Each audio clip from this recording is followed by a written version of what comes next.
Men's Booth.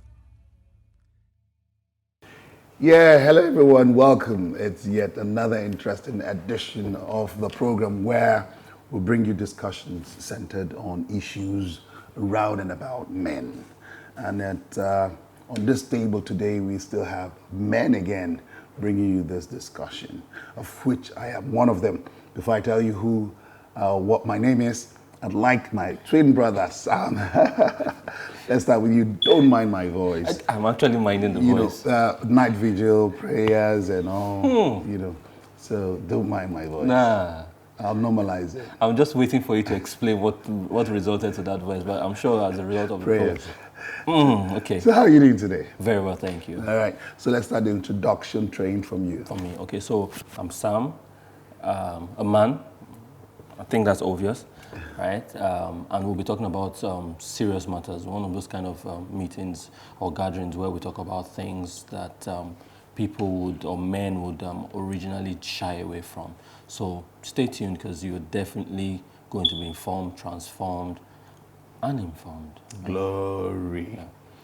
Yes, and the man next to him.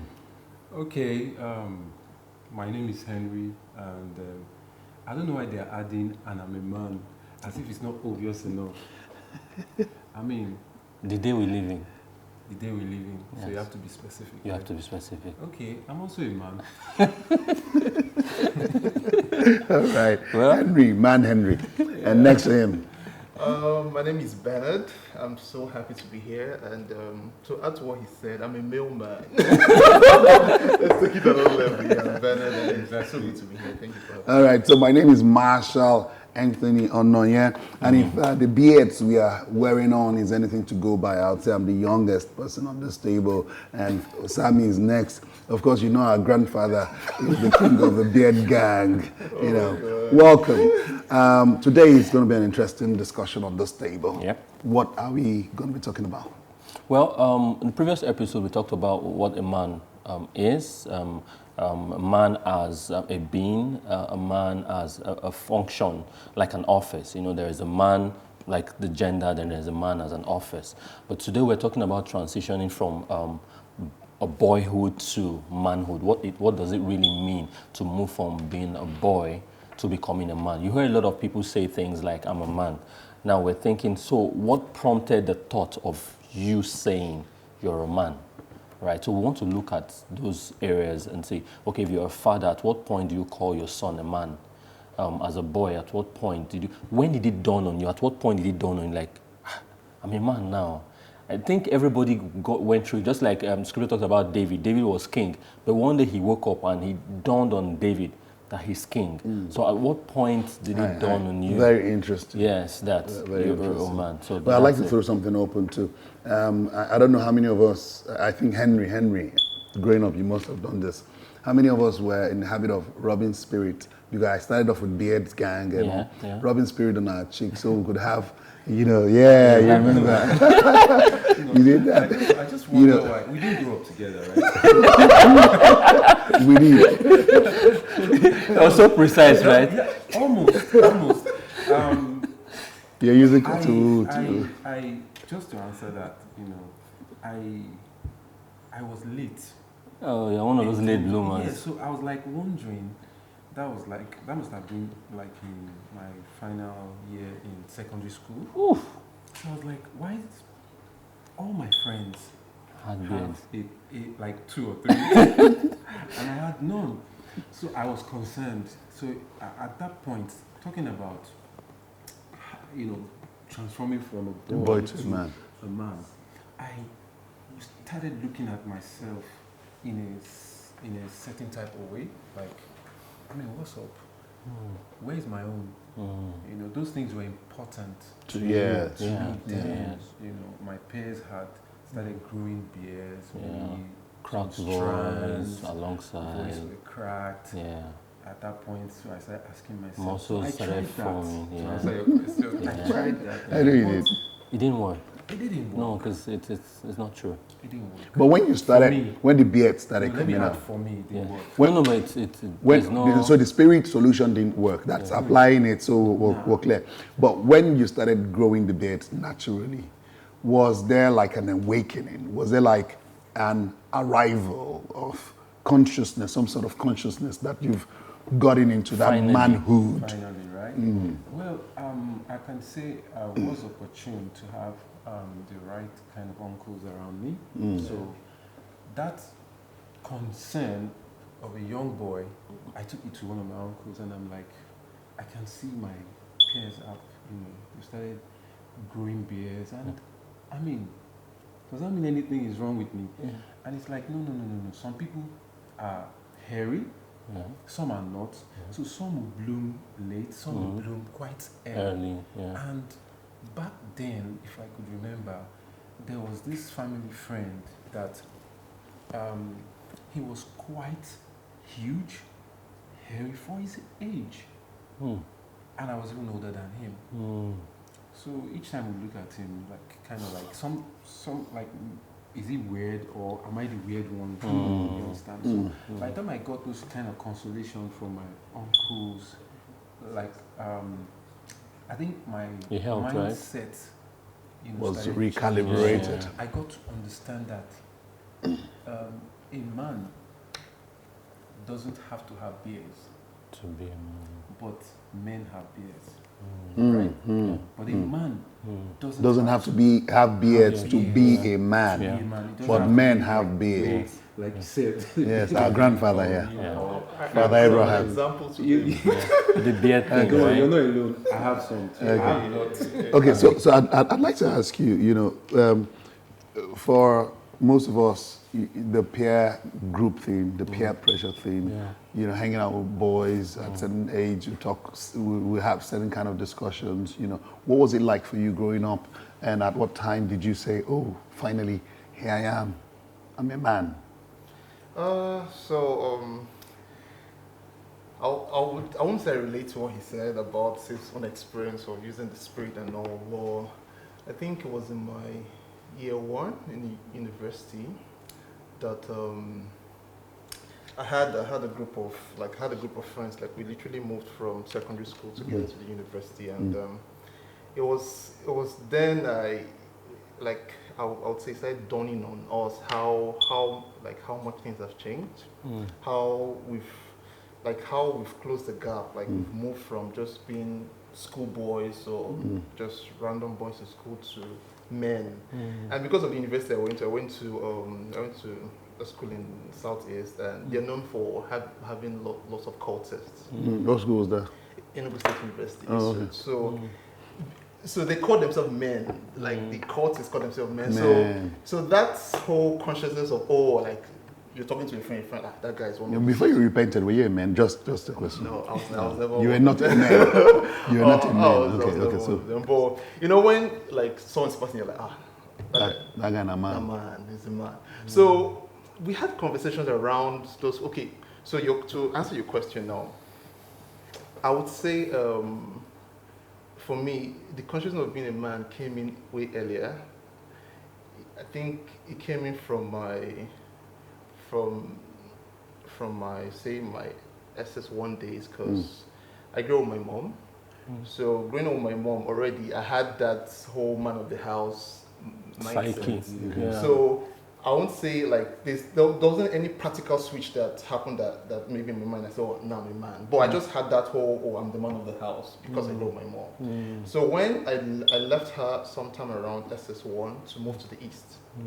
So me moving to the east, I moved to stay with a family, her relative. But I already had that consciousness that I was already responsible. So responsibility is what I believe makes a man. So as soon as I moved, I didn't think I was a boy. I wasn't looking at myself like my cousins I was living with. So already I had that consciousness that, dude, you're a man. Manliness. My decisions were mine to make. I didn't have to check with people. So that's so our take home from his would be at the time when certain responsibilities were saddled on him around the house. I'd like to just those responsibility alone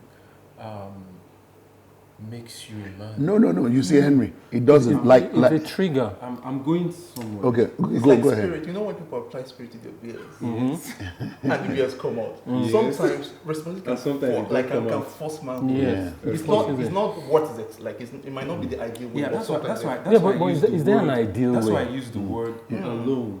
You get- No, Responsibility but alone. so to answer you directly, responsibility alone doesn't define it. But for every one of us here, we've got independent experiences, and with our experiences, we put them together. We can, chart a course.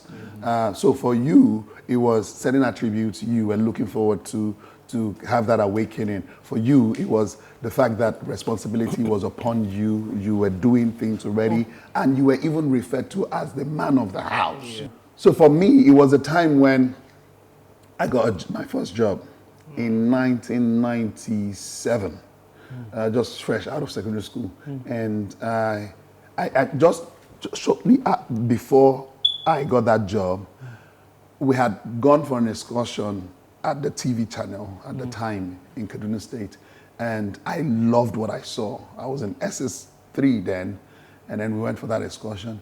And I familiarized with the presenters and the producers, and I said, "This is what I want. I see where it want came to do." from. So I at that see. time, we finished school, and just about 2-3 months after then, I walked back there, and I said, "Look, guys, do you guys have a youth program For free, I teenagers would work for program?" you. You understand? Yes, I know But that then feeling. the producer, the MD, was so excited to have me, Yes. and then he put me on the payroll. At the time, I was earning 3,000 naira. Big boy. Quite From some money. from that point on, Yeah. the transformation was obvious to me. Yes. It was student uniform, going for Yes. excursion, Then now you're group making of your own people, money. and then I was making money. I was calling the same people who had gone for excursion to say, "Guys, come! I am Not working organizing here people. now. I have something. I for have you. a show." Yes. And it was a talk show that Yes. had live audience Yes. and then guests. So I was talking, then it was called Young Perspective. So talking about things that involve the youth, the teenagers, So at that point, You're that little boy I used to watch.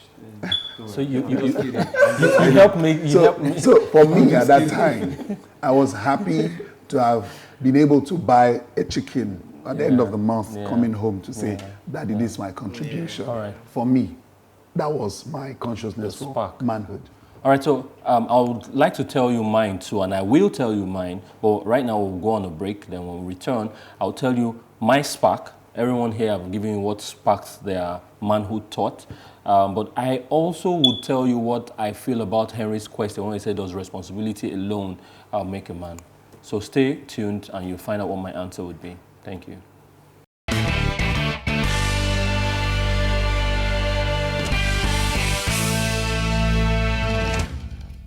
Men's Booth. Welcome back. All right, so before we went on the break, I told you how I was going to give you info on what triggered mine, and also what I thought about those, what's called the responsibility trigger alone, because the question was, does responsibility alone trigger that? Okay, so for me, what triggered So mine? before you go on, is it just me? I was just wondering before you go on. Yeah. Was it just me, or is anybody here also hungry? Because I am in the mood for something. Please, there's stuff. Yeah. Use a glass of There's water. stuff on the pantry. Yeah. you So could help okay. So yourself. go on. All right Carry then. on. All right. So for me, right, I got my transition from boyhood to manhood pretty early. My dad passed on when I was 7, right? So, just like you, I became the man of the house early. My mom loved businesses, so she had businesses, and she needed So when you trusted say hands. early, Yes. how early? Early. 7. What? 7. Yes, 7. So 7, yes. At 8, I was already running 2 stores. I was But were manager you for 2 conscious? stores. Very Because conscious. At 7, Where is this? In Lagos here. Yeah. No, Let me tell you how conscious I was. I could still tell you the prices of everything. No, the way he said, let me Yes, I would like to. At 7? Yes, at 7. my- Shocking, but at 7, I can still till now tell you the prices of the different things in the shop till now. If I walked into the shop and there was something missing, I could tell the person, the sales girl, why is this not in the place where it's supposed to be? Well, we're running out of stock here. My mom left the management of those 2 stores to my care. At 7? At 7. Oh, wow. Right? And you were running the stores. I was running the store. I was No giving mistakes. her, yeah. So I was giving her a weekly account and all that. So I'll let her know, oh, okay, we need to get the fizzy drinks. We're running out of fizzy drinks. We need to do top up on fizzy drinks. We needed to do top up on this one, on that one. And the store was really full. So there are 2 stores. One had to do with food and all that. The other one had to do with drinks and drink-related stuff. So, and they were like maybe 2 kilometers apart. So I was staying in one while I was controlling the other. And there was no GSM then. So controlling the other meant you had to physically go there to take stock. But this was me at 7. Yeah. Wow. At 9, I was shipped off to boarding school by myself. My mom didn't go with me from Lagos to Delta State. She just got me to the bus station. I was like, okay, so when you get there, tell them to call me to let me know that you've gotten there. And she gave me thumbs up and she headed back to work and I left. Sounds like G. Yeah, you know that kind of a thing. Now, Like because necessity actually did. You were even aware. I didn't even know there was something weird about it. That means your boyhood must have been Very short-lived. That's kudos to you. No, it's kudos to my mom. No, to you too. No. See, let me explain what I mean by to my mom. Nowadays, right, parents are too mindful of the least, not danger, the least things, the flimsy things of life. They are too soft. A friend of mine would always say, I have a friend, my friend would say, they won't break. These kids won't break. We make them feel like they would break, right? And they touch the floor. You say, go and wash your hand, go and sanitize your hand. They do this one. I walked down the street one day and I saw this kid. The kid was seated in what you would consider the worst form of dirt. And she would rub her hands there and she would pick something and she put it in her mouth.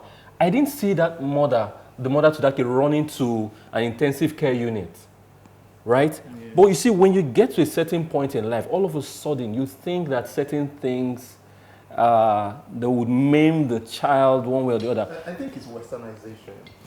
But it's an excuse to be lazy, if you ask me, right? So for me, that's what made. So when I got to the Delta State where I was supposed to resume secondary school, right? My cousins over there, they seemed slow. They seemed thank you very much. So it was like I was talking to children, even though some of them were older than me. I pray that I wanted to watch this. So my elder cousin might just kill me when he hears me saying this, right? Yes. Yeah, but the truth is, okay, so it was so serious when I got there. I'll make this part quick. When I got to Delta, right, to resume school, on arrival, there's this 3-month strike. I don't know if you remember one time when school went on strike for about 3 to 6 months. Yeah. That 3-month strike, I was... Amy and I were in school then. Yes. You're already in school then. I was getting into school. That showed how... Okay, so anyway... So we got there, and 3 months, I was supposed to resume when that strike started, right, where we're off school. I fell ill. And the reason why I was ill for like 3 weeks straight. They tried every form of anti-malaria, whatever, it didn't work. So one day I told my auntie, I told my elder cousin, I said, see, if I get back to Lagos and I get to the 3 wise men, I'll be fine. And he laughed it off. So when Big Auntie returned that evening, he just said it jokingly, like, look at what Sam said. She now looked at me, being an older person and being well-read with psychology and all that. She now called me and said, were you serious when you said that? I said, yes. Mom, if I get there, just getting to the entrance of Lagos, I'll be fine. Just like I took a very deep breath of the Lagos air and I just felt fine. I told the driver to take me straight to my mom's shops, not home. So I didn't even go home, rest, no. I just went straight to the shop. I started taking stock and just like I never left. And everything about fever disappeared, right? Now, for a lot of parents that went through what I went through, and mind you, I didn't know there was something weird about that scenario until I spoke to some other people and they're just like, Henry had the reaction at 7. When I was sent off to boarding school and I had to go myself, right? I had that feeling of I'm a man. You know the word you're talking about. I didn't think there was anything wrong with it. It was something like yes. I was proud of it that I could relieve my mom of that kind of burden. I was bringing in my own share. Do you understand? It was something I was proud of. Only to get there, and my big mom over there, when she saw me, I was like, where's your mom? And she's like, she's in Lagos. They went outside to check. They thought I was joking, right? And when they found out, my mom was like, if she had done this to another person's child, they would say she's a witch. How can someone do this to your own child, you know? It was when I started hearing statements like that I started thinking, is there anything wrong with this?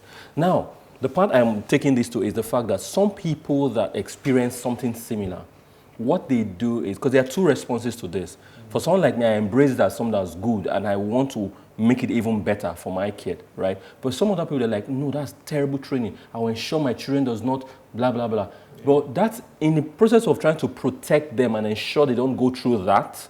Instead of modifying the process and make it better, you cancel it altogether off. What it now does is, at 25, these kids are still at home with you. They're still asking you for money. They do not know that you going out in the morning and coming back at night is what is produced in the morning. Then you now start hearing kids saying things like, you never spend time with me. You are always out. You are always out.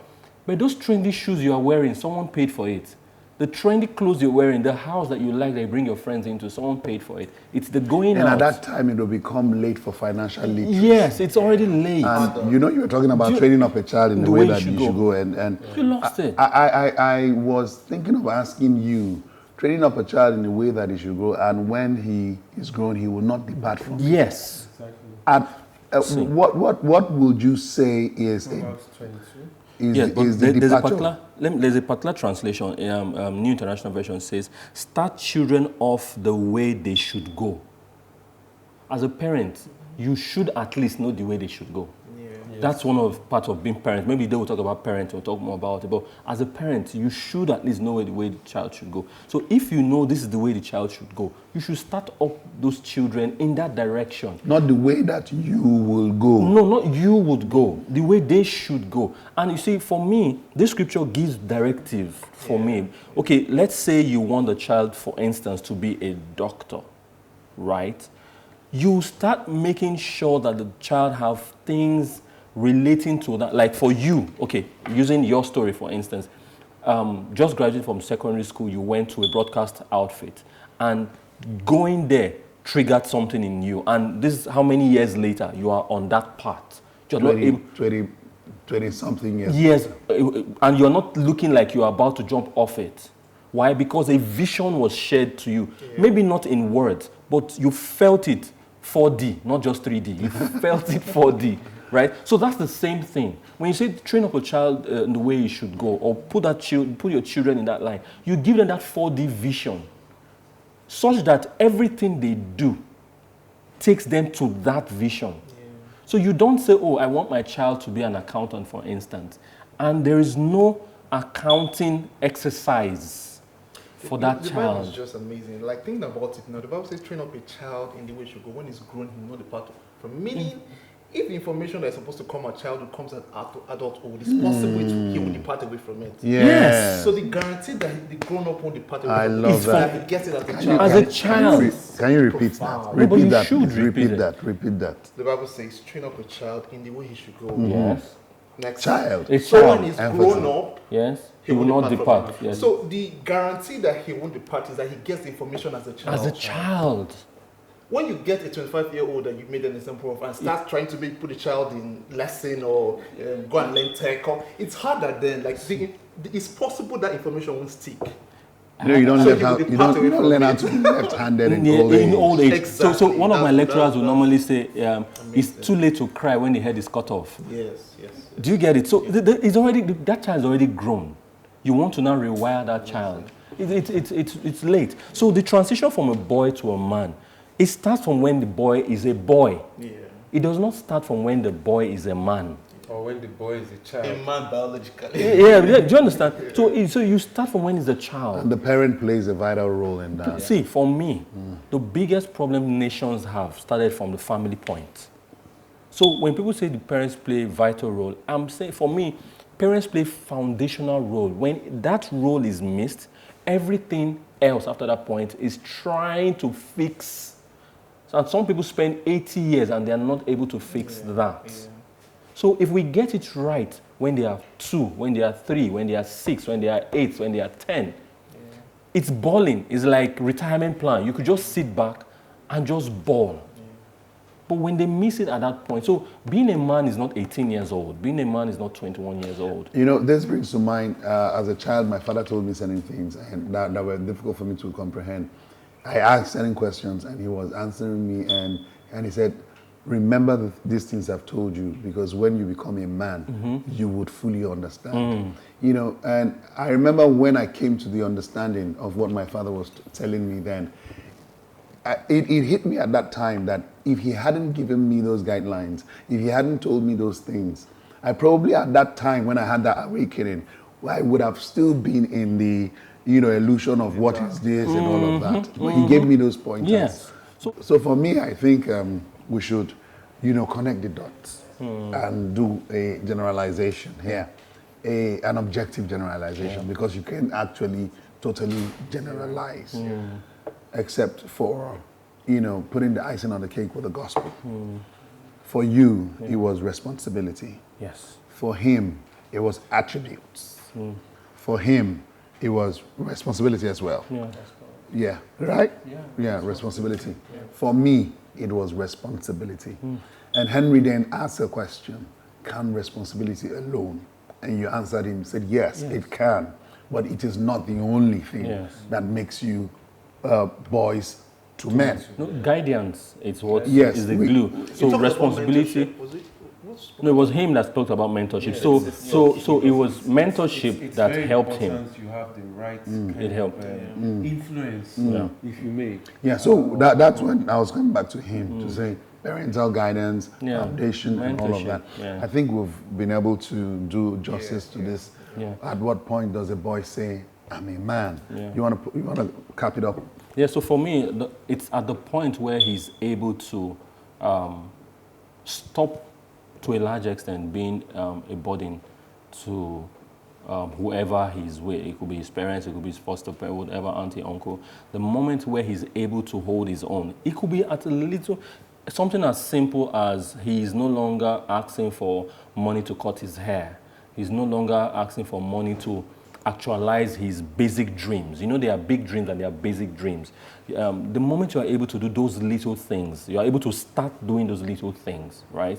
And just so we are very objective, it's not just about when he's not able to ask, when he's no longer asking for money for this, because we know that children of some. I was going to say, I was actually going there. So let our audience don't think we're tilting towards just money. No, but you see, it's very important when a boy starts to understand responsibility, service, even though responsibility, even though there is no money attached. Yeah, to so it. that's where we would say honor in service, right? When he starts to understand honor in service, where okay, so someone said, someone said, a boy takes, a man gives. A boy would say, where are we eating? A man would say, have you eaten?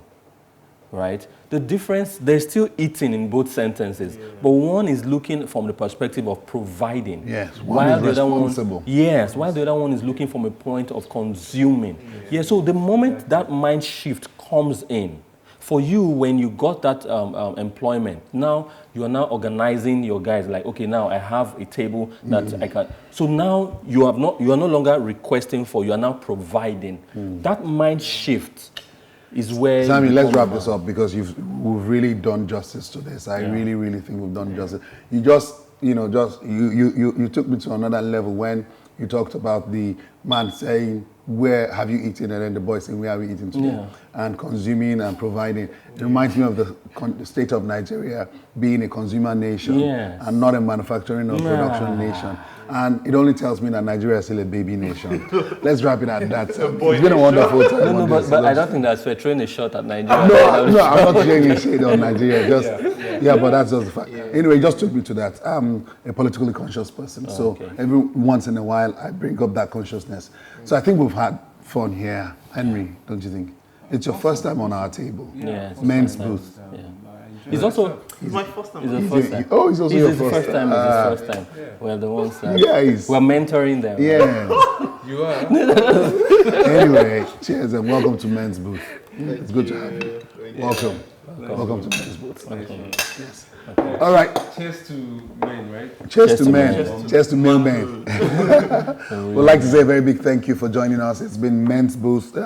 Like Sammy would say, it's the place where we give you guidance and talk about issues around and about men. Sammy, you want to add a few words to So for us today, I'm thinking that this particular talk we had, as much as it rubs off on every level of men, but I think specifically to young parents, it's very important that you have a clear vision for your kids. And despite what's happening around us and the day and the time we're living in, you are able to provide that atmosphere that's able to produce the kind of adults you want to have in the future. You see, this is a time for you to do so. Someone said to me, and it never left my mind, he said, buy your tomorrow today. You know, whatever you want to see tomorrow, start working towards it today. So as a young parent, you have a 2-year-old, 5-year-old, 10-year-old. This is the time for you to start putting in them those things. See, there's nothing like, there's nothing such as too tough. You are their parent, you know. You can't smash them or break them. Have that in. When my friend said that to me, I realized that really you can't really break your child. You love them too much, but allow them to create spaces where they can experience stuff under your guidance, rather than having the world create those spaces in your You're absence. just throwing reason here and there. I mean, and very great reasons, and I love it's the reasons very, you're very throwing. important. I'm already feeling like we should just continue and do a second episode. Right. You know? But yeah, time is what it Yes, is. it is. You know, it's not everybody's friend. It always has a way of creeping up to you and consuming what you have to do. My name is Marshall Anthony Onoye. Let's already let you go and hope that you will stay tuned next time when we bring you another interesting episode of Men's Booth. I'm sure I'd like my brother, my manly brother here to say his name. My mailman. My name is Bernard, and thank you so much for having us. And I'm Henry. I'm so glad to be here. And Sam, I would say please write us, contact us, talk to us. You have questions, there are things you want us to talk about, please let us know. We'll be happy to talk about those matters. Until Bye-bye. next time.